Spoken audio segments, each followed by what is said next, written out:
10 രൂപയ്ക്ക് എവിടെ വരെയും യാത്ര ചെയ്യാം, 30 രൂപയ്ക്ക് ഒരു ദിവസം മുഴുവൻ യാത്ര ചെയ്യാം എന്നീ സൗകര്യങ്ങളാണ് സിറ്റി സർക്കുലർ ബസ്സുകളെ ജനപ്രിയമാക്കിയത്. KB ഗണേഷ് കുമാർ മന്ത്രിസ്ഥാനത്തെത്തിയതു മുതൽ സിറ്റി സർക്കുലർ ബസ്സുകൾ നിർത്താനുള്ള നീക്കത്തിലായിരുന്നു. CPM സംസ്ഥാന സെക്രട്ടറി MV ഗോവിന്ദൻ തന്നെ ഇതിനെതിരെ രംഗത്തു വന്നെങ്കിലും ഗതാഗത വകുപ്പ് പിന്നോട്ടു പോയില്ല.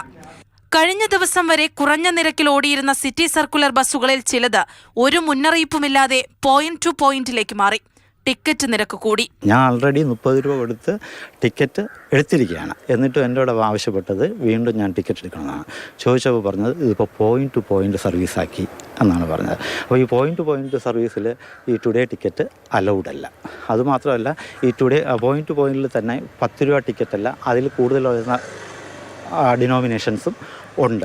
City circular bus point two പോയിന്റിലേക്ക് മാറിയെന്ന് യാത്രക്കാർ മനസ്സിലാക്കുന്നത് ബസ്സിൽ കയറിയ ശേഷം. ആ ബസ്സിൽ ഈ പോയിന്റ് ടു പോയിന്റ് എന്നുള്ള കാര്യം അറിയാനുള്ള ഒരു സംഗതിയും ഇല്ലായിരുന്നു. സാധാരണ ഒന്നുകിൽ പോയിന്റ് ടു പോയിന്റ് അതിൽ LED വാള് കാണും, അല്ലെങ്കിൽ അതിനനുസരിച്ചുള്ള ബോർഡ് ഉണ്ടായിരിക്കും.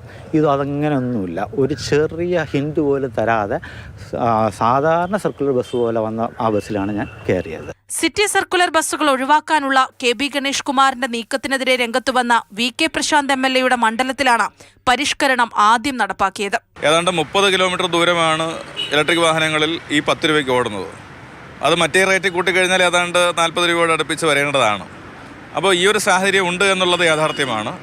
എന്തായാലും ബഹുമാനപ്പെട്ട മിനിസ്റ്റർ അക്കാര്യത്തിൽ ഇടപെടുമെന്നാണ് ഞാൻ പ്രതീക്ഷിക്കുന്നത്.